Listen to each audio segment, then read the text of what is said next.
नमस्कार, जोहार। स्वागत है बच्चों आपके अपने इस YouTube चैनल में। और आज हम लोग इस वीडियो के माध्यम से देखेंगे क्लास 12th का हिस्ट्री, जिसमें आप लोगों को ऑब्जेक्टिव और सब्जेक्टिव एक ही वीडियो में देखने को मिलेगा।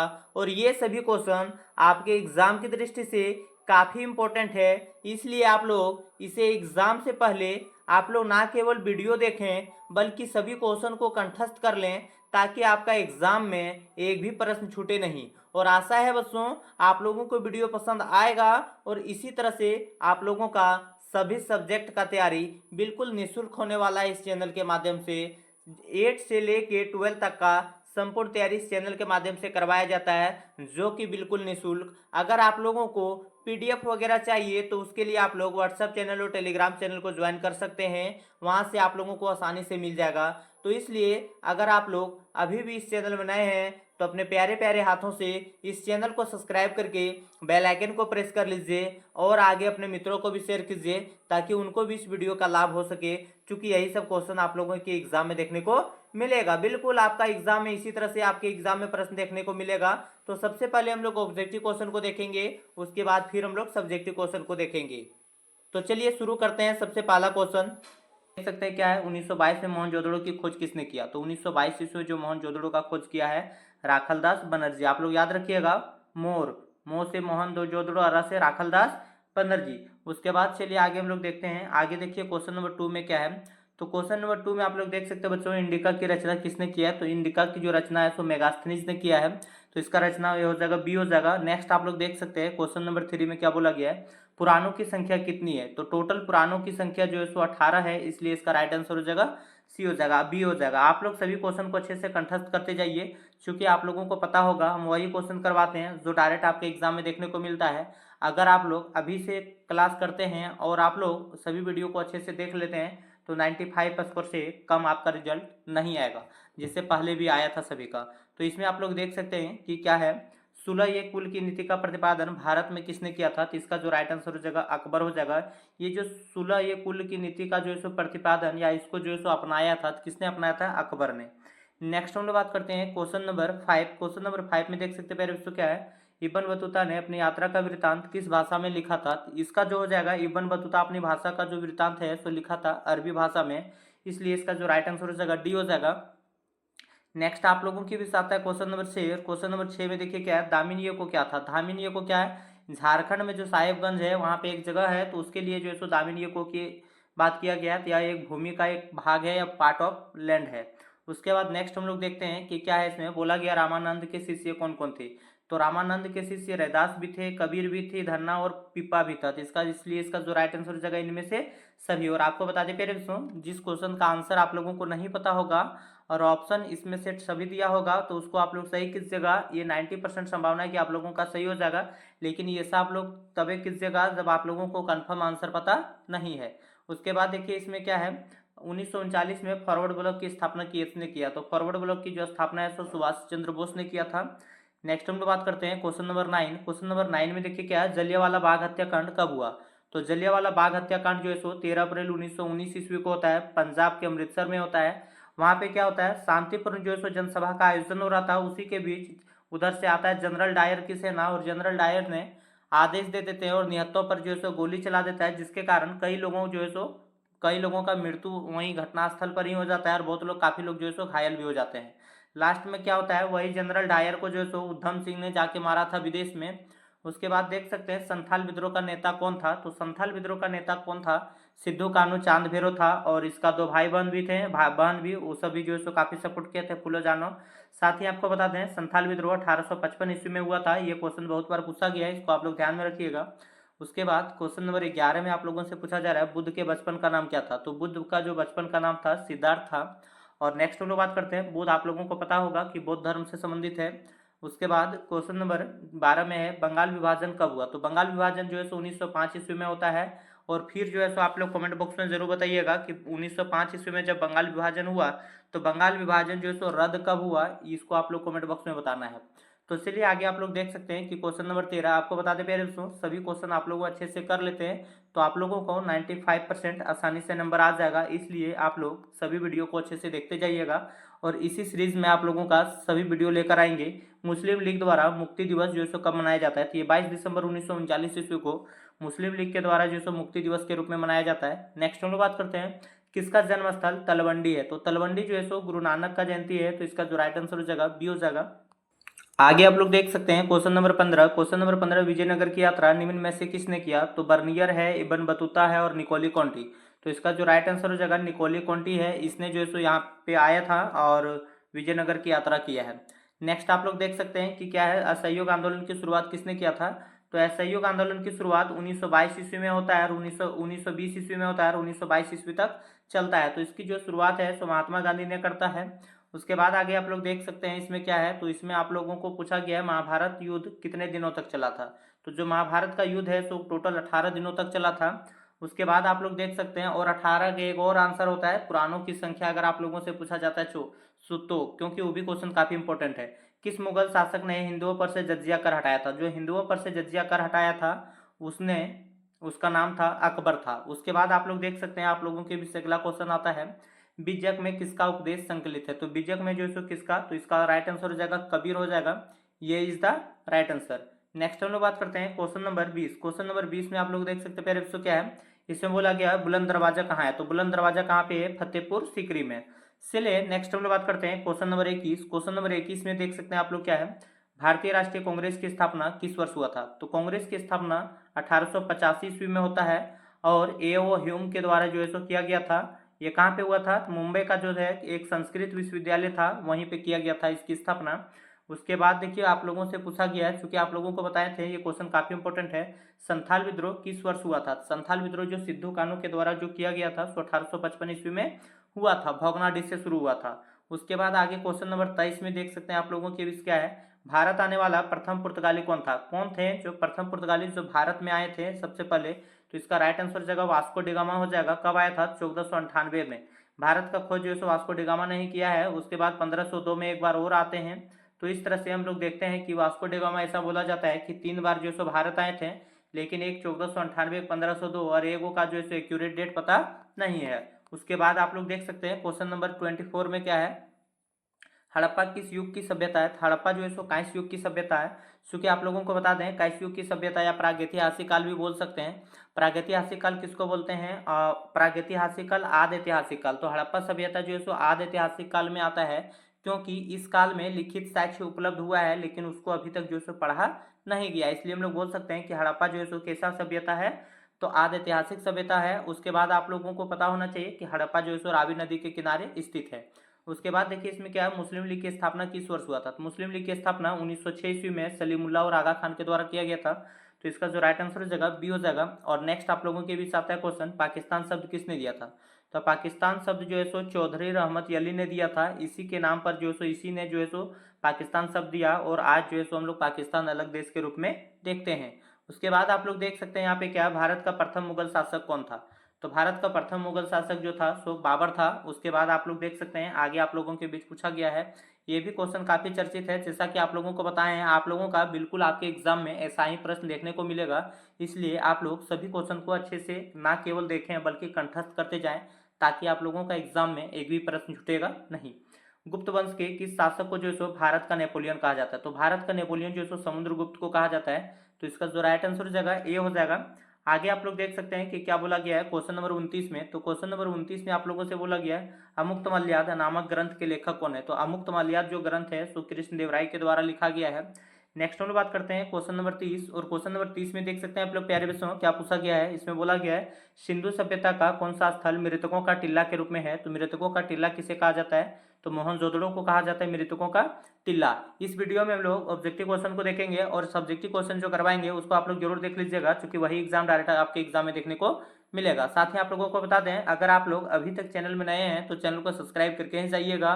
साथ ही आप लोग अपने मित्रों को भी शेयर कीजिएगा, और साथ ही अगर आप लोगों को वीडियो पसंद आए तो कमेंट करके जरूर बताइएगा कि आप लोगों को नेक्स्ट वीडियो में कौन सा सब्जेक्ट का वीडियो चाहिए। प्रियदर्शी किस शासक को कहा जाता है, प्रियदर्शी जो है किसको कहा जाता है, अशोक को कहा जाता है। तो इसका जो राइट आंसर हो जाएगा ये हो जाएगा। उसके बाद आगे हम लोग देखते हैं क्वेश्चन नंबर 32 में क्या पूछा गया है, अर्थशास्त्र के लेखक कौन है, तो अर्थशास्त्र का जो लेखक है सो कौटिल्य या फिर चाणक्य बोल सकते हैं या फिर विष्णुगुप्त। तो इसका जो राइट आंसर हो जाएगा कौटिल्य हो जाएगा। आगे आप लोग देख सकते हैं, पूछा गया आप लोगों के पीछे क्वेश्चन, अकबरनामा के रचनाकार कौन है। जब अगला बार नहीं, उससे अगला बार जब एग्जाम हुआ था तब भी ये क्वेश्चन पूछा गया था। अकबरनामा का जो रचनाकार है सो अबुल फजल के द्वारा जो सो किया गया है। उसके बाद क्वेश्चन नंबर 34 में पूछा गया है, दंगा आयोग कब नियुक्त किया गया। तो दंगा आयोग जो है सो 1875 ईस्वी में मुंबई में इसकी स्थापना जो है सो हुआ था या इसकी नियुक्ति हुआ था। उसके बाद आप लोग देख सकते हैं, पूछा गया गोलमेज सम्मेलन का आयोजन कब हुआ था। तो प्रथम गोलमेज सम्मेलन 1930 में होता है, द्वितीय गोलमेज सम्मेलन 1931 में और तृतीय गोलमेज सम्मेलन 1932 में। टोटल 3 प्रकार का गोलमेज सम्मेलन होता है। तीनों का आयोजन जो है सो लंदन में हुआ था। और आप लोगों से पूछा जाता है कि कौन सा गोलमेज सम्मेलन था जिसमें महात्मा गांधी भाग लिए थे। तो मात्र द्वितीय गोलमेज सम्मेलन था जिसमें केवल महात्मा गांधी जो है सो भाग लिए थे। उसके बाद आप लोग देख सकते हैं, यहाँ पे आप लोगों को पूछा गया फोर्ट विलियम की स्थापना किसने किया या कहाँ पे हुआ था। तो फोर्ट विलियम की जो स्थापना है सो कलकत्ता में हुआ था। आप लोग याद रखिएगा, फोर्ट विलियम बस से बंगाल याद रखिएगा। और एक पूछता है सेंट फोर्ट जॉर्ज, तो सेंट फोर्ट जॉर्ज अगर आप लोगों से पूछा जाएगा तो मद्रास हो जाएगा। उसके बाद आप लोग देख सकते हैं, यहाँ आप लोगों के बीच ये क्वेश्चन आया है, 16 महाजनपद में सबसे शक्तिशाली महाजनपद कौन था। तो सबसे शक्तिशाली जो महाजनपद था उसका नाम था मगध था, इसलिए इसका जो राइट आंसर हो जाएगा डी हो जाएगा। आगे आप लोगों के बीच पूछा गया 1857 की क्रांति का प्रारंभ जो है सो कब हुआ था। तो 10 मई 1857 ईस्वी को मेरठ की टुकड़ी से हुआ था। 10 मई आप लोग याद रखिएगा, और मेरठ से शुरू हुआ था। चलिए इसी तरह से हम लोग लास्ट सेकंड लास्ट क्वेश्चन देखते हैं, उसके बाद फिर लास्ट क्वेश्चन को देखेंगे। दक्षिण अफ्रीका से महात्मा गांधी वापस कब आया था। तो यह जो है सो आप लोगों को पता होना चाहिए कि 30 जनवरी 1915 ईस्वी, सॉरी 9 जनवरी 1915 ईस्वी को महात्मा गांधी दक्षिण अफ्रीका से भारत आए थे। और 9 जनवरी को जब आए थे, इसी 9 जनवरी को जो सो प्रवासी भारतीय दिवस के रूप में मनाया जाता है। उसके बाद क्वेश्चन नंबर 40 में आप लोग देख सकते हैं क्या बोला गया है, दिल्ली चलो का नारा किसने दिया था। दिल्ली चलो तुम मुझे खून दो मैं तुम्हें आज़ादी दूंगा, ये नारा जो है सो सुभाष चंद्र बोस का देन है। तो आशा है प्यारे दोस्तों आप लोगों को वीडियो पसंद आया होगा। अगर आप लोगों को वीडियो पसंद आया है तो वीडियो को लाइक करके जाइएगा। साथ ही चैनल में पहली बार विजिट किए हैं तो लाइक करके जाइएगा और अपने मित्रों को भी शेयर कीजिएगा। तो चलिए मिलते हैं नेक्स्ट वीडियो के साथ, तब तक के लिए बाय, धन्यवाद, जय हिंद जय भारत। तो बच्चों ऑब्जेक्टिव क्वेश्चन हम देख चुके हैं और अब हम सब्जेक्टिव क्वेश्चन को देखेंगे। और ये सभी क्वेश्चन आपके एग्जाम की दृष्टि से काफी इंपॉर्टेंट है, जिसमें आप लोगों को डायरेक्ट या इनडायरेक्ट आपके एग्जाम में पूछे जा सकते हैं। इसलिए सभी क्वेश्चन को आप लोग अच्छे से कंठस्थ कर लीजिए, स्क्रीनशॉट लेके 1-2 बार पढ़ लीजिए, या फिर हो सके तो कॉपी पेन लेके बैठिए और आप लोग अच्छे से नोट कर लीजिए। 1-2 बार पढ़ लीजिएगा, आप लोगों को याद हो जाएगा उम्मीद है। और आप लोगों का बिल्कुल आसानी से 95% स्कोर आने का उम्मीद रखते हैं। और इसको आप लोग जरूर लाइएगा। अगर आप लोग इस चैनल के माध्यम से जो वीडियो करवाया जाएगा जो सब्जेक्ट का, उसको अगर आप लोग कर लेते हैं तो, और इस चैनल के माध्यम से आप लोगों का सभी सब्जेक्ट देखने को मिलेगा। तो चलिए सबसे पहला क्वेश्चन हम लोग देखते हैं कि क्या पूछा गया इसमें। क्वेश्चन नंबर 1, तो इसमें देख सकते हैं क्या है, गोपुरम से आप क्या समझते हैं। तो गोपुरम किसको होते हैं, टोटल ये खंड जो है सो खंड ये वाला में कितना प्रश्न है उसको देख लेते हैं, उसके बाद हम लोग आंसर देखेंगे। उसके बाद आगे देख सकते हैं आप लोग क्या है, तो इसमें पूछा गया आयंगर व्यवस्था से आप क्या समझते हैं। नेक्स्ट है अकबर का जन्म कब और कहाँ पे हुआ था। तो ये सभी क्वेश्चन का आंसर हम लोग देख लेंगे, पहले आप लोग एक बार क्वेश्चन को देख लीजिए। उसके बाद आप लोग देख सकते हैं भारतीय स्वतंत्रता आंदोलन में मुख्य भूमिका निभाने वाले 4 महापुरुष का नाम लिखिए। कौन कौन से 4 महापुरुष हैं जिसने भारतीय स्वतंत्रता आंदोलन में जो सो मुख्य भूमिका निभाया है। उसके बाद आप लोगों के बीच आता है क्वेश्चन दांडी मार्च। दांडी मार्च से या दांडी जो है सो किस राज्य में संबंधित है, किस राज्य में है, उसके बारे में पूछा गया है। उसके बाद आप लोग देखिए सभी का आंसर आप लोगों को बताएंगे, आप लोग वीडियो के अंत तक बने रहें। लोथल किस नदी के किनारे है। उसके बाद आप लोगों से पूछा गया क्वेश्चन भारतीय संविधान के प्रारूप समिति के अध्यक्ष कौन थे। तो सबसे पहले हम लोग खंड ए वाला जितना है उसका आंसर को देख लेते हैं, उसके बाद खंड बी वाला में जाएंगे। तो आप लोग जैसा कि आप लोग यहाँ पे देख पा रहे होंगे कि क्या बोला गया यहाँ पे। तो सबसे पहले क्वेश्चन आप लोगों के बीच जो आता है उसका आंसर हम लोग देख लेते हैं सबसे पहले। तो जैसा कि आप लोगों को पता होगा यहाँ पे पूछा गया गोपुरम, गोपुरम के बारे में पूछा गया। तो आप लोगों को बहुत ज्यादा बड़ा करके लिखने की जरूरत नहीं है, यहाँ पे थोड़ा सा बड़ा है लेकिन आप लोग उतना बड़ा नहीं लिखना है आप लोगों को। तो यहाँ पे क्या है गोपुरम, उसको थोड़ा सा समझने का प्रयास कीजिए। गोपुरम दक्षिण भारतीय मंदिरों के प्रवेश द्वार बने विशाल ऊंचे और अंकृत प्रवेश द्वार होते हैं। कहने का मतलब क्या है, यह एक प्रकार का प्रवेश द्वार होता है। ये बहुमंजिला संरचनाएं होती है जो मंदिर के 4 दीवारी में बनी होती है, जो मंदिर के 4 दीवारी में बनी होती है। इनका निर्माण मुख्य रूप से विजयनगर साम्राज्य और नायकों के काल में हुआ था। गोपुरम मंदिर के गर्भगृह से भी ऊंचा होता है। गोपुरम जो होता है सो मंदिर का जो गर्भगृह है उससे भी ऊंचा होता है और स्थापत्य कला की दृष्टि से अत्यंत महत्वपूर्ण माना जाता है। तो आशा है आप लोगों को पता चल गया होगा कि क्या है सो यह दक्षिण भारतीय मंदिर में जो सो प्रवेश द्वार पर बने विशाल जो प्रवेश द्वार जहाँ पे प्रवेश होता था वहां पर बना होता था। जिसे आप लोगों को पता होगा कि ऊंचे ऊंचे जो भवन है अभी भी मंदिर देखिएगा, मंदिर जब जाइएगा वहां पे देखिएगा कि जहाँ पे आप लोग एंट्री करते हैं वहां का जो है सो आप लोग जब प्रवेश कीजिएगा तो उसका छत जो है सो काफी ऊंचा होता है। कहने का मतलब कोई भी सामान जब घुसेगा अंदर, मूर्ति वगैरह या किसी भी व्यक्ति को जब अंदर ले जाया जाएगा तो वहां पे उसका जो है सो माथा ऊपर में सटना नहीं चाहिए, तो इस तरह करके था। उसके बाद आप लोगों से पूछा गया आयंगर व्यवस्था से आप क्या समझते हैं। तो देखिए आंसर कैसे लिखेंगे। आयंगर व्यवस्था विजयनगर साम्राज्य की प्रशासनिक व्यवस्था से संबंधित थी। इसके तहत प्रत्येक गांव के प्रशासन के लिए 12 अधिकारियों के समूह को नियुक्त किया जाता था। यह आयंगर व्यवस्था के तहत क्या होता था, 12 अधिकारियों को नियुक्त किया जाता था जिन्हें सामूहिक रूप से आयंगर कहा जाता था। उसके बाद आप लोग देख सकते हैं यहाँ पे आगे क्या है। तो आगे इसमें आयंगर कहा जाता था। ये अधिकारी जैसे लेखाकार, चौकीदार गांव की भूमि पर वंशानुगत अधिकार रखते थे और अपनी सेवा के बदले जो सो मुक्त भूमि का उपयोग करते थे, मुक्त रूप से जो सो। उसके बाद आप लोगों से पूछा गया अकबरनामा का जन्म, अकबर का जो जन्म है सो कब और कहाँ पे हुआ था। तो अकबर का जो जन्म है सो 15 अक्टूबर 1542 ईस्वी को होता है। आप लोग याद रखिएगा, काफी इंपॉर्टेंट है। और ये जो है सो कहाँ पे हुआ था, अमरकोट का जो विरसल महल है वहीं पे हुआ था। सिंध वर्तमान पाकिस्तान में इनका जन्म हुआ था, जहां उनके पिता हुमायूं निर्वास में थे। इसका जो पिता है, अकबर का पिता हुमायूं वहीं पे थे, उन्हीं के मरसल में जो है सो या उन्हीं का भवन में इसका निर्माण जन्म हुआ था।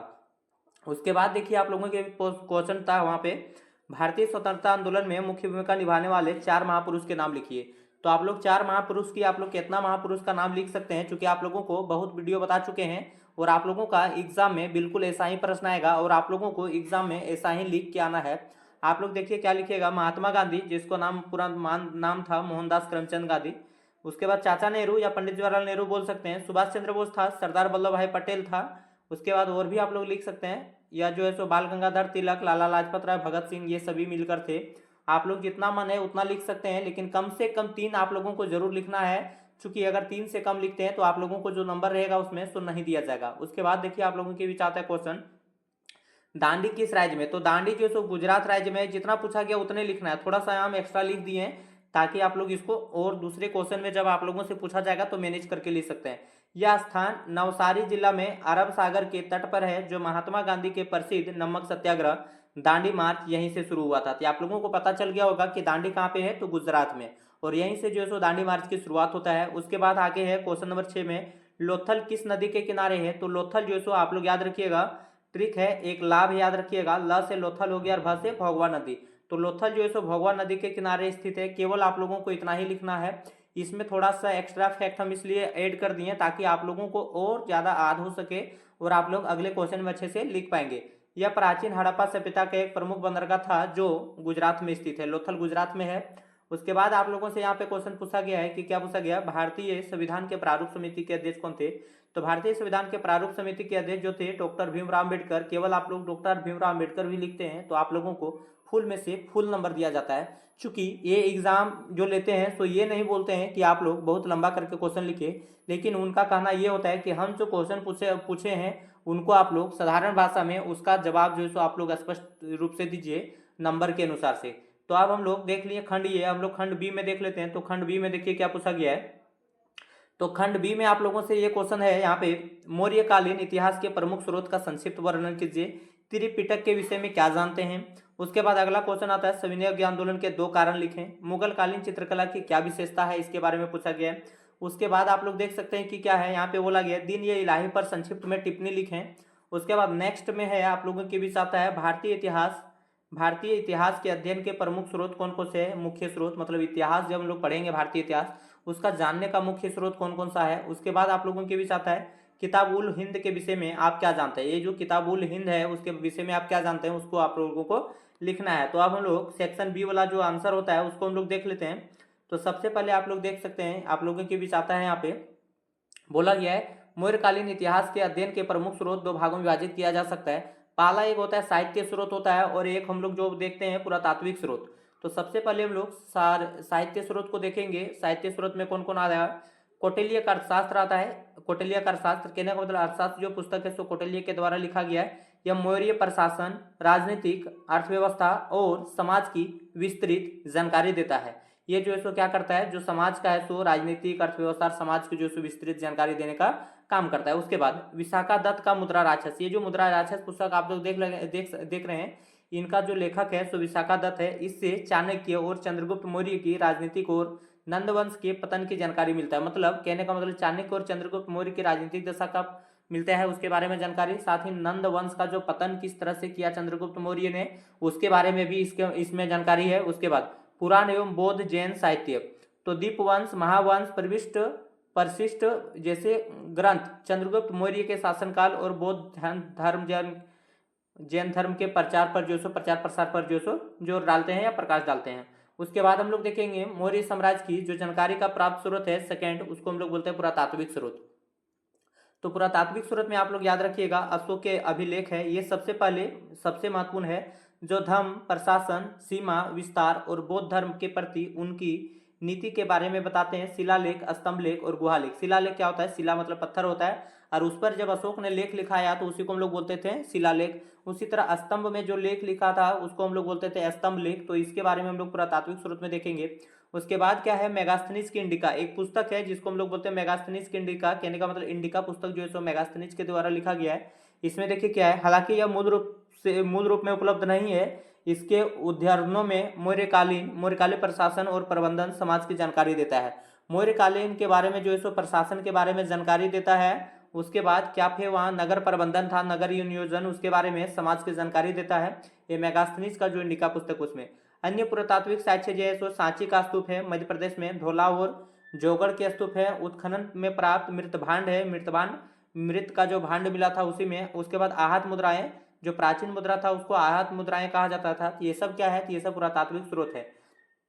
उसके बाद आप लोग देख सकते हैं क्या है आप लोगों के पीछे, त्रिपिटक के विषय में आप क्या जानते हैं। त्रिपिटक बौद्ध धर्म का जो है सो मूल रूप है और सबसे महत्वपूर्ण है। इसका शाब्दिक अर्थ है तीन टोकरियां। ये जो है सो त्रिपिटक जो है सो बौद्ध धर्म का मूल और सबसे महत्वपूर्ण ग्रंथ है, आप लोग याद रखिएगा। और इसका जो अर्थ है सो क्या होता है, तीन टोकरियां होता है। यह ग्रंथ पाली भाषा में लिखा गया, आप लोगों को पता होना चाहिए। उसके बाद इसमें भगवान बुद्ध की शिक्षाएं, बौद्ध संघ के नियम, ये सभी संकलित है। उसके बाद आप लोग देख सकते हैं त्रिपिटक जो है उसका तीन भाग होता है। कौन कौन होता है, एक विनय पिटक होता है, सूत पिटक होता है और अभिधंग पिटक होता है। तो विनय में इसमें बौद्ध भिक्षुओं के लिए बनाए गए नियम, आप लोग याद रखिएगा। जो भिक्षु और भिक्षुणियों के लिए जो नियम बनाया गया था विनय पिटक में था। जैसे विनय नियम आप लोग याद रखिएगा, इसका जो है सो आप लोग संबंध देख लीजिए, विनय नियम इस तरह करके। सूत पिटक में क्या था, इसमें भगवान बुद्ध द्वारा दिए गए उपदेश, सूत में जो है सो जो भगवान बुद्ध जो है सो उपदेश दिए थे उसका संकलन है, आप लोग शॉर्ट करके भी लिख सकते हैं। उसके बाद देखिए इसमें क्या है, अभिधम्म पिटक में इसमें बौद्ध धर्म, बौद्ध दर्शन और धर्म के गुण सिद्धांतों का मनोवैज्ञानिक विश्लेषण किया गया है। कुल मिलाकर आप लोग ऐसे समझिए कि इसका जो है सो ये त्रिपिटक में आता है, विनय पिटक, सूत पिटक और अभिधम्म पिटक। तो अभिधम्म पिटक में क्या बोला गया है, मेरे धर्म का आचरण का जो है सो पालन करना चाहिए। विनय पिटक में भिक्षु और भिक्षुणियों का जो नियम कानून था उसके बारे में बताया गया है। सूत पिटक में क्या बोला गया, तो जो उपदेश दिया है महात्मा बुद्ध जो है सो उसके बारे में जो सो उसका संकलन है।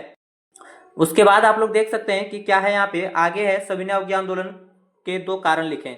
सविनय अवज्ञा आंदोलन का क्या दो कारण था उसके बारे में पूछा गया। साइमन कमीशन का बहिष्कार और पूर्ण स्वराज की मांग। भारतीयों द्वारा साइमन कमीशन का बहिष्कार किया गया क्योंकि उसमें कोई भारतीय सदस्य नहीं था। आप लोगों को पता होना चाहिए कि साइमन कमीशन का जो सो भारतीयों ने खूब जोर जो सो विरोध किया था क्योंकि उसमें एक भी सदस्य भारतीय नहीं था। इसके बाद लाहौर अधिवेशन 1929 में कांग्रेस ने पूर्ण स्वराज को अपना लक्ष्य जो सो घोषित किया, जिसके लिए गांधी जी एक बड़ा जन आंदोलन जो सो शुरू करना चाहते थे। उसके बाद आप लोग देख सकते हैं सरकार द्वारा गांधी जी की 11 सूत्रीय मांगे अस्वीकार करना। गांधी जो सो 11 सूत्री मांग किया था और उसको जो सो जो साइमन कमीशन के लोग था उसका जो सो बहिष्कार कर दिया, कहने का मतलब टालमटोल कर दिया, अस्वीकार कर दिया। गांधी जी ने वायसराय लॉर्ड इरविन के सामने अपनी 11 मांगे, जिनमें नमक कर समाप्त करना, भू राजस्व कम करना, सेना पर कम खर्च करना आदि शामिल रखी थी। सरकार ने इन मांगों को अस्वीकार कर दिया, जिसके बाद गांधी जी ने आंदोलन करने का निश्चय किया और नमक सत्याग्रह के साथ इसकी जो सो शुरुआत होता है। आप लोगों को पता होना चाहिए कि असहयोग आंदोलन, तो असहयोग आंदोलन के प्रारंभ जो है सो आप लोगों को पता होना चाहिए 1920 में हुआ था, लेकिन यहाँ पे बता रहा है आप लोगों को नमक सत्याग्रह के बारे में, जो आप लोगों को पता होना चाहिए कि 1930 ईस्वी में होता है। चूंकि आप लोगों को बता दें कि 1929 में जो लाहौर अधिवेशन हुआ था उसी में जो है सो समझौता लिया गया था और बोला गया था कि इसका जोरदार हम लोग विरोध करेंगे साइमन कमीशन का। और लास्ट में नारा भी दिया था गो बैक साइमन कमीशन, मतलब साइमन कमीशन जो सो वापस जाओ, इस तरह करके। तो महात्मा गांधी की काफी अहम भूमिका रही है उसमें। आगे आप लोग देख सकते हैं मुगल कालीन चित्रकला की क्या विशेषता है। तो मुगल कालीन चित्रकला की मुख्य विशेषताएं हैं। सबसे दरबारी जीवन का चित्रण। इस कला में दरबार के दृश्य, युद्ध, शिकार, शाही जीवन और सम्राटों के व्यक्तिगत चित्र, पोर्ट्रेट को प्रमुखता से जो दर्शाया गया है। यथार्थवाद या सूक्ष्मता। ईरानी और भारतीय शैलियों के मिश्रण से कला बहुत बहुत जो है सो यथार्थवादी है। कहने का मतलब ईरानी और भारतीय जो शैलियों का कला है उसका मिश्रण जो है सो यहाँ पे देखने को मिलता है। उसके बाद आप लोग देख सकते हैं तीसरा पॉइंट में लिख सकते हैं प्राकृतिक चित्रण। पशु पक्षी, फूल पत्तियों और प्राकृतिक दृश्यों का अर्थात चित्रण मुगल चित्रकला का जो सो अभिन्न अंग था। जागीर के काल में यह विशेषता चरम स्थिति पर थी। उसके बाद आप लोग देख सकते हैं यहाँ पे क्या है। उसके बाद चौथा में है ग्रंथों का चित्रण। अकबर के काल में पांडुलिपियां जैसे हजमनामा, अकबरनामा का बड़े पैमाने पर जो सो चित्रण किया गया है। तो इससे करके आप लोग लिख सकते हैं। देखिए इसमें थोड़ा सा हम बड़ा है लिखे हैं, इसको आप लोग इससे छोटा भी लिख सकते हैं, जरूरी नहीं आप लोग इससे बड़ा लिखिए या इतना। अगर आप लोग इसमें आप लोगों को कुछ कट छट लगता है तो कट छट लिख कर सकते हैं, क्योंकि वहां पे एग्जाम में बोला जाता है कि बिल्कुल आप लोग साधारण भाषा में लिखिए और जो क्वेश्चन पूछा गया है उसके अनुसार आप लोग नंबर आप लोग लिख लेते हैं आंसर, तो आप लोगों का फुल में से फुल नंबर दिया जाएगा। तो देखिए आगे क्वेश्चन क्या है। दिन ये इलाही पर संक्षिप्त में लिखें। तो मुगल सम्राट अकबर द्वारा 1582 ईस्वी में शुरू किया गया एक धार्मिक विचार था। दिन ये इलाही जो सो अकबर द्वारा शुरू किया गया था। कब शुरू किया था? 1582 में। उसके बाद इसका उद्देश्य क्या था? इसका उद्देश्य भारत के प्रमुख धर्मों इस्लाम, हिंदू और जैन, ईसाई, पारसी आदि के सर्वोत्तम सिद्धांतों को मिलाकर सद्भावपूर्ण मार्ग स्थापित करना था, ताकि धार्मिक भेदभाव समाप्त हो सके। देखिए अकबर जैसा महान लोग ने ही ऐसा काम किया है, वैसे नहीं कहा जाता है अकबर को महान। उसके बाद इधर आधार था यह 16 ये कुल सार्वभौमिक शांति के सिद्धांत पर आधारित था। विशेषताएं इसमें एकेश्वरवाद, एक ही ईश्वर में विश्वास पर बल दिया गया। इसके अनुयायी केवल एक ही ईश्वर की पूजा करते थे। और उसके बाद आप लोग देख सकते हैं क्या है, अग्नि सूर्य की पूजा को भी जो सो महत्व दिया था। जो अग्नि सूर्य का पूजा है उसको भी जो सो महत्व दिया था अकबर ने। उसके बाद परिणाम, यह कोई संगठित धर्म नहीं बन सका और ना ही अकबर इसे किसी पर थोपना चाहता था। उसके बाद यह केवल एक विशिष्ट समूह तक ही सीमित रहा। बीरबल को छोड़कर कोई भी महत्वपूर्ण हिंदू सरदार इसका अनुयायी नहीं बना।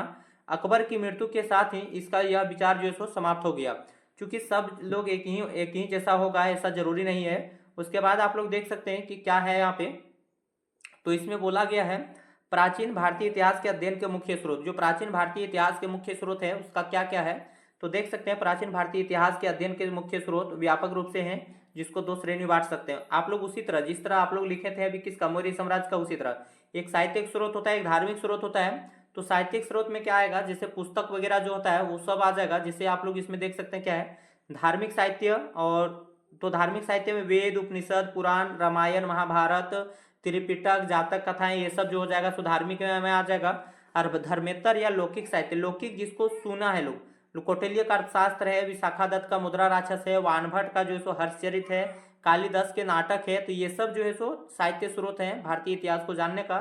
उसके बाद यहाँ पे आप लोग देख सकते हैं क्या है, विदेशी यात्रियों के विवरण, मेगास्थनीज की इंडिका, फायान, हेवन सॉन्ग, इत्सांग, इस सब के बारे में जो है सो विदेशी यात्री आए हैं और वो जो है सो अपना कुछ पुस्तक में जो है सो यहाँ के बारे में, भारत के इतिहास के बारे में अपना कुछ वर्णन किए हैं। उसका पुस्तक से भी हम लोगों को जानकारी प्राप्त हो जाएगा। अब एक होता है पुरातात्विक स्रोत। पुरातात्विक मतलब जो वैसा सामान जो खुदाई के माध्यम से प्राप्त हुआ है, तो उसको हम लोग बोलेंगे पुरातात्विक में रखेंगे। जैसे अभिलेख हो गया है, अशोक के शिलालेख, समुद्रगुप्त का प्रयाग परस्ती अभिलेख, खारवेल का हाथी गुफा लेख। उसके बाद स्मारक एवं भवन, हड़प्पा सभ्यता के नगर, मंदिर, स्तूप, गुफाएं जैसे सांची का स्तूप। उसके बाद आप लोग देख सकते हैं क्या बोला है, अजंता और एम्फोरा की गुफाएं हो जाएगा। उसके बाद आप लोगों के भी साथ है यहाँ पे आप लोग लिख सकते हैं स्मारक भवन हो गया। उसके बाद मुद्रा जो है सो ये भी एक प्रकार का पुरातात्विक स्रोत के ही अंतर्गत आएगा। अभिलेख हो गया, स्मारक हो गया, मुद्रा हो गया, खुदाई वगैरह हो गया, ये सभी जो सो पुरातात्विक स्रोत के ही अंतर्गत आएंगे। मुद्रा, सिक्कों से राजाओं के नाम, तिथियां, आर्थिक स्थिति और धार्मिक विश्वास की जानकारी मिलती है। उसके बाद आप लोग देख सकते हैं यहाँ पे क्या है, खुदाई में प्राप्त अवशेष, मृतभांड, औजार और मूर्तियां आदि मिला है। चलिए हम लोग नेक्स्ट देखते हैं। और अभी क्वेश्चन हम लोग देखेंगे। ये क्वेश्चन देखिए आप लोगों को इतना नहीं लिखना था, केवल 5 क्वेश्चन लिखना था, लेकिन जितना टोटल क्वेश्चन आया है उस ग्रुप में हम सारा क्वेश्चन करवा दे रहे हैं, ताकि आप लोगों का एग्जाम में एक भी प्रश्न छूटेगा नहीं। तो आप लोग देख सकते हैं इसमें क्या है आगे, आगे किताब उल हिंद के विषय में आप क्या जानते हैं? तो किताब उल हिंद प्रसिद्ध विद्वान यात्री अल बरूनी द्वारा जो है सो अरबी भाषा में लिखा गया। आप लोग इसको याद रखिएगा कि किताब उल हिंद जो है सो अल बरूनी के द्वारा लिखा गया अरबी भाषा में। उसके बाद इसकी जो है सो महत्वपूर्ण पुस्तक है लेखक और काल। आलब अल बरूनी ने 11वीं शताब्दी में जो है सो मोहम्मद गजनवी के साथ जो है सो भारत आया था।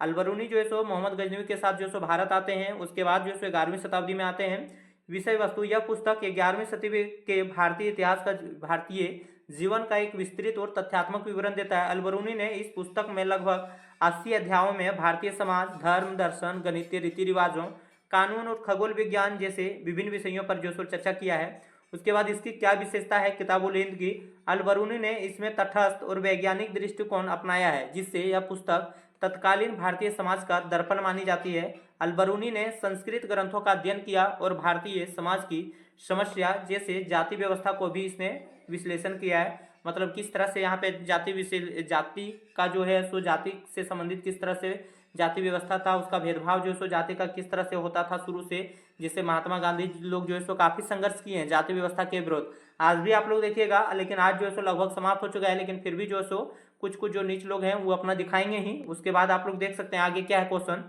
आप लोग ग्रुप सी में देखेंगे तो ग्रुप सी में जो आप लोगों से जो क्वेश्चन है उसके बारे में देखेंगे। तो इसमें आप लोगों को देखिए टोटल यहाँ पे जो प्रश्न जितना है उतना आप लोगों को लिखना नहीं है, लेकिन आप लोगों का एग्जाम में जे को लिखने बोलेगा उतना ही लिखना है। आप लोगों का एग्जाम में हो सकता है कि बोलेगा 2 क्वेश्चन लिखिए, 3 क्वेश्चन लिखिए, और आप लोगों का प्रश्न में 4 5 6 क्वेश्चन दिया रहेगा, तो आप लोगों को जितना लिखने बोलेगा उतने लिखिएगा। लेकिन यहाँ पे जितना क्वेश्चन है उसको सारा हम करवा दे रहे हैं ताकि आप लोगों का एग्जाम में एक भी प्रश्न छूटेगा नहीं। देखिए इसमें क्या है, भारतीय स्वतंत्रता आंदोलन में महात्मा गांधी का क्या योगदान है उसके बारे में पूछा गया है।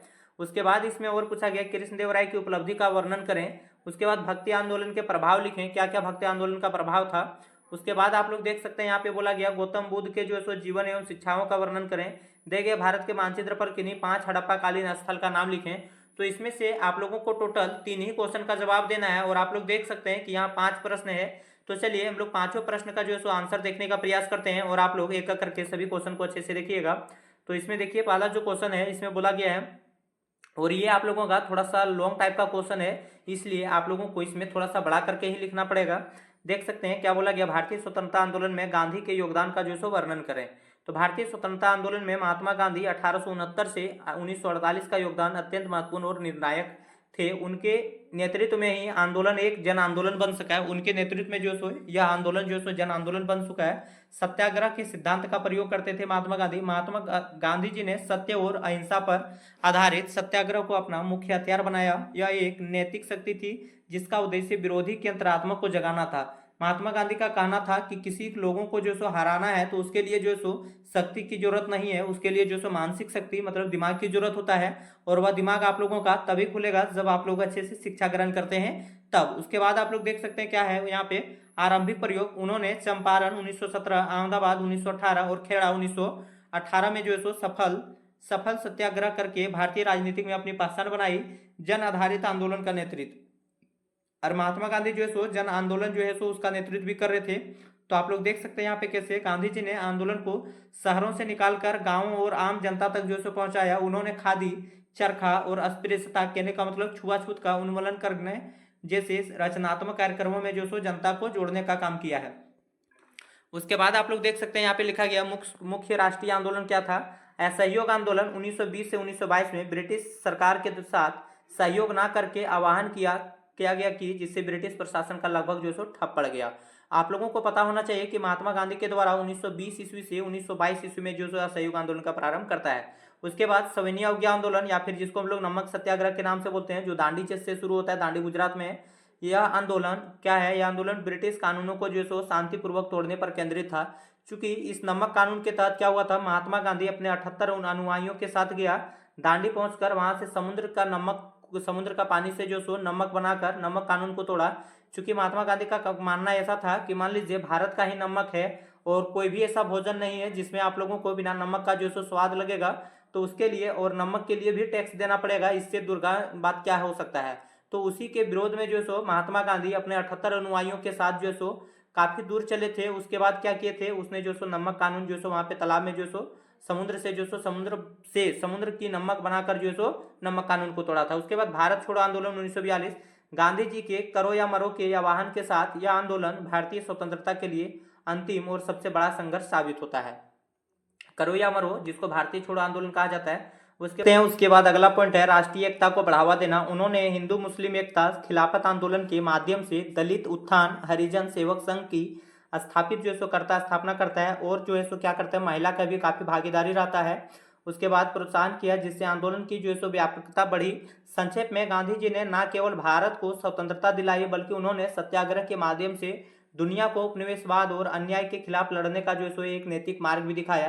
क्योंकि आप लोगों को पता होना चाहिए कि जिस तरह से भारत में अंग्रेजों ने कब्जा किया था, उसी तरह से और भी कई ऐसे देश है जहाँ पे अंग्रेजों ने भारत जैसे राज्यों पर जाके जो सो कब्जा किया था। तो उन लोगों को भी जो हौसला हुआ और वो सबको भी पता चला कि हम लोग जो है सो अंग्रेजों से छुटकारा पा सकते हैं, और महात्मा गांधी का नीति जो है सो कई देशों में अपनाया गया, जिसके बाद जो सो अंग्रेजों से छुटकारा पाते हैं। उसके बाद आप लोग देख सकते हैं क्या है, अगला क्वेश्चन आप लोगों के बीच पूछा गया है, कृष्णदेवराय की उपलब्धि का वर्णन करें। क्या क्या उपलब्धि था कृष्णदेवराय के बारे में, उसके बारे में पूछा गया है। तो जैसा कि आप लोगों को पता होना चाहिए, कृष्णदेवराय का जो शासनकाल है 1509 से 1529 ईस्वी तक रहता है, महज 20 साल रहता है। उसके बाद 20 साल फिर भी लंबा टाइम होता है। विजयनगर साम्राज्य के सबसे महान शासक थे, और उन्होंने आंध्र भोज के नाम से भी जाना जाता है। ये जो कृष्णदेवराय है, इसको जो है सो आंध्र भोज के नाम से भी जाना जाता है। यही सब पॉइंट को आप लोग छाट छाट के अलग करके लिख सकते हैं। उसके बाद क्या है, भोज के नाम से जाना जाता है, उनकी उपलब्धि बहुआयामी थी। सैन्य और जो है सो विजय पर उपलब्धि था। तो सबसे पहले हम लोग सैन्य और विजय के बारे में देखते हैं कि क्या है सो। तो इसमें उड़ीसा के विरुद्ध विजय, उन्होंने उड़ीसा के गजपति शासकों को पराजित किया। उसके बाद उनके क्षेत्र को अपने साम्राज्य में जो सो मिला लेता है। उड़ीसा में गजपति शासक का जो सो शासन चल रहा था, उसको हराकर और उनके जो क्षेत्र था उसको अपने साम्राज्य में मिला लेता है। बहमनी शक्तियों पर जो सो नियंत्रण, उन्होंने बहमनी सुल्तानों के संयुक्त सेनाओं को जो सो हराया। उन्हें उसके बाद क्या किया, उन्हें अपने नियंत्रण में रखा, और उसको जो है सो बहमनी को हरा लिया और उसको अपने नियंत्रण में रखा। उसके बाद जिससे विजयनगर की सर्वोच्चता जो सो स्थापित हो सकी। उसके बाद रायचूर और दोवाब वाला क्षेत्र देख सकते हैं। रायचूर या दोवाब पर जो सो विजय 1520 ईस्वी में उन्हें बीजापुर के सुल्तान को निर्णायक रूप से पराजित किया गया, और रायचूर जो दोवाब कृष्णा और तुंगभद्रा नदियों के बीच का उपजाऊ क्षेत्र पर अधिकार कर लिया, जो उनकी सबसे बड़ी सैन्य सफलता थी। उसके बाद हम लोग पढ़ेंगे प्रशासनिक व्यवस्था के बारे में कृष्णदेवराय का। तो इसमें देख सकते हैं उन्होंने कुशल और न्यायपूर्ण जो सो प्रशासन स्थापित किया। उन्होंने अमरनायक व्यवस्था को जो सो प्रभावी ढंग से नियंत्रण किया, और स्थानीय शासकों के अधिकारियों को जो सो सीमित करता है। उसके बाद आप लोग देख सकते हैं लिखा गया, उन्होंने राजस्व नीति सुधार किया। ये उसके बाद है, राजस्व नीति में सुधार किया, जिससे राज्य की आय में जो सो क्या होता है, वृद्धि होता है। चूंकि पहले अंग्रेजों के द्वारा जो सो काफी मात्रा में टैक्स लेते थे, उनको जो सो कम करने का भी प्रयास किए हैं। उसके बाद साहित्य एवं कला के संरक्षक, उनका शासनकाल तेलुगु साहित्य का स्वर्ण युग माना जाता है। वह स्वयं एक महान विद्वान थे, और उन्होंने तेलुगु में अमुक्तमाल्याद और संस्कृत में जामोती कल्याण की रचना किया है। ये कृष्णदेवराय के द्वारा लिखा गया है, आप लोग याद रखिएगा। अमुक्तमाल्याद और क्या है यहाँ पे, जामोती कल्याण। उसके बाद आप लोगों को यहाँ पे देखना है, उनके दरबार में अष्टदिग्गज रहते थे। कृष्णदेवराय के दरबार में जो सो अष्टदिग्गज रहते थे, तेलुगु साहित्य का 8 महान कवि निवास करते थे, जिसमें जो सो अल्लसानी पैदाना जो सो प्रमुख रूप से थे। उसके बाद आप लोगों के बीच आता है स्थापत्य में भी जो है सो कृष्णदेवराय का काफी योगदान रहा है। उन्होंने विठल स्वामी मंदिर और हजारा राम मंदिर जैसे भव्य मंदिरों का निर्माण करवाया, जो विजयनगर स्थापत्य कला के उत्कृष्ट का उदाहरण है। उन्होंने अपनी माता के नाम पर नगलापुरम नामक एक उपनगर जो सो बसाने का काम करता है। उसके बाद देख सकते हैं संक्षेप में, कृष्णदेवराय ने अपनी सैन्य प्रतिभा, प्रशासनिक और कौशल, कला, साहित्य के संरक्षण से विजयनगर साम्राज्य को उसकी शक्ति, समृद्धि और सांस्कृतिक गौरव के शिखर पर जो सो पहुंचता है। उसके बाद आगे आप लोग लिख सकते हैं, इसमें क्वेश्चन नंबर 17 में पूछा गया, भक्ति आंदोलन का प्रभाव जो सो संक्षेप में लिखें। भक्ति आंदोलन का प्रभाव जो सो कैसा था, उसके बारे में आप लोगों को लिखना है। तो आप लोग देख सकते हैं इसमें क्या है, तो इसमें आप लोग लिख सकते हैं, भक्ति आंदोलन 8वीं सदी से 18वीं सदी तक चलता है। भारतीय इतिहास का एक महत्वपूर्ण धार्मिक और सामाजिक सांस्कृतिक आंदोलन था, जिसमें समाज पर दूरगामी जो सो प्रभाव देखने को मिलता है। उसके बाद देखिए इसमें क्या है, सरल व्यक्तिगत धर्म की स्थापना। भक्ति संतों ने कर्मकंठों और जटिल धार्मिक अनुष्ठानों को छोड़कर प्रेम, विश्वास और समर्पण भक्ति के माध्यम से ईश्वर तक जो सो पहुंचने का एक सरल मार्ग सिखाया। हिंदू मुस्लिम एकता को प्रोत्साहन दिया। कबीर, नानक जैसे संतों ने एक ही ईश्वर अर्थात एकेश्वरवाद को की अवधारणा पर जोर दिया, जिससे दोनों समुदायों के बीच धार्मिक सामंजस्य स्थापित करने में मदद मिली। मूर्ति पूजा का खंडन हुआ। कई निर्गुण संतों जैसे कबीर ने मूर्ति पूजा और अवतारवाद का जो सो विरोध करता था, जिसके कारण ये जो है सो काफी इनको मानते हैं कबीर को, चाहे वह हिंदू है या फिर मुस्लिम। उसके बाद आप लोग देख सकते हैं सामाजिक प्रभाव क्या था, जातिवाद पर प्रहार किया। भक्ति संतों ने जाति प्रथा और सामाजिक भेदभाव की कड़ी निंदा की। उन्होंने घोषणा की कि ईश्वर की दृष्टि से मैं सभी मनुष्य समान हूँ, जिससे निम्न जातियों के लोगों में आत्मविश्वास और आत्मसम्मान जो है सो बढ़ा, जिसके कारण लोग जो है सो उसके प्रति और ज़्यादा अट्रैक्ट हुआ। महिलाओं की स्थिति में सुधार। इस आंदोलन में कई महिलाएं संतों जैसे मीराबाई था, आक्का महादेवी ने था महत्वपूर्ण भूमिका निभाई। भक्ति ने महिलाओं को जो सो सार्वजनिक धार्मिक में जो सो भाग लेने का अवसर दिया। इससे पहले जो सो महिला उतना जो सो धार्मिक जीवन में जो सो ज़्यादा धार्मिक से संबंधित जो बातें थे उसमें जो सो भाग नहीं लेते थे, क्योंकि उसको जो सो हर तरह का जो था तो उसमें नीचा दिखाने का प्रयास किया गया था। लेकिन जब कबीर और संत आए तो उससे जो सो काफ़ी इसका मार्ग प्रशस्त हो गया और उस सबको आंदोलन में हिस्सा लेने का मौका मिलने लगा। उसके बाद सामाजिक सुधारों को प्रोत्साहन करना। संतों ने सादगी, ईमानदारी और भाईचारा के मूल्यों पर जोर दिया, जिससे समाज में नैतिक उत्थान हुआ। अब साहित्य और भाषाई प्रभाव देख सकते हैं। तो ये आप लोग देखिए, आप लोगों को ये 3 पॉइंट लिख देते हैं आप लोग तो काफ़ी है, और 3-4 पॉइंट हम करवा चुके हैं। क्षेत्रीय भाषा का विकास हुआ। संतों ने संस्कृत के बजाय जो है सो आम जनता की क्षेत्रीय भाषा जैसे हिंदी, मतलब संस्कृत भाषा का प्रयोग नहीं किया था, हिंदी, मराठी, बंगाली, पंजाबी में उपदेश दिए। इससे क्षेत्रीय भाषाओं को सुसमृद्ध जो सो हुआ और साहित्य का माध्यम जो सो बनने में काम लिया। लोकप्रिय साहित्य का सृजन। तुलसीदास ने रामचरितमानस लिखा है अवधी भाषा में। सूरदास ने सुरसागर जो है सो ब्रज भाषा में लिखा है, जो आज भी जो है सो भारतीय संस्कृति का अभिन्न अंग हो। उसके बाद यहाँ पे बोला गया गौतम बुद्ध के जीवन पर एक जो है सो गौतम बुद्ध के जीवन एवं शिक्षाओं पर चर्चा डालें। तो इसके बारे में बोला गया है, तो आप लोग देख सकते हैं इसको हम लोग कैसे लिख सकते हैं। तो यहाँ पे बोला गया प्रारंभिक जीवन और गौतम बुद्ध का वास्तविक नाम जो है सो सिद्धार्थ था। उनका जन्म 563 ईसा पूर्व में नेपाल की तराई क्षेत्र में लुम्बिनी नामक स्थान पर हुआ था। वे शाक्यगण के प्रमुख राजा सुधोधन के और महामाया देवी के पुत्र थे। आप लोगों को पता होना चाहिए कि इसका जो है सो ये सुधोधन और महामाया देवी का पुत्र थे। उसके बाद इसका जन्म जो है सो कहाँ पे हुआ था, तो आप लोगों को पता होना चाहिए लुम्बिनी में हुआ था। और यह जो है सो किस गण से थे, तो शाक्यगण के प्रमुख राजा थे सुधोधन। और इसका जन्म जो है सो 563 ईसा पूर्व में होता है। ये सभी आप लोगों को लिखना है। महाभिनिष्क्रमण क्या होता है, जो गिरह।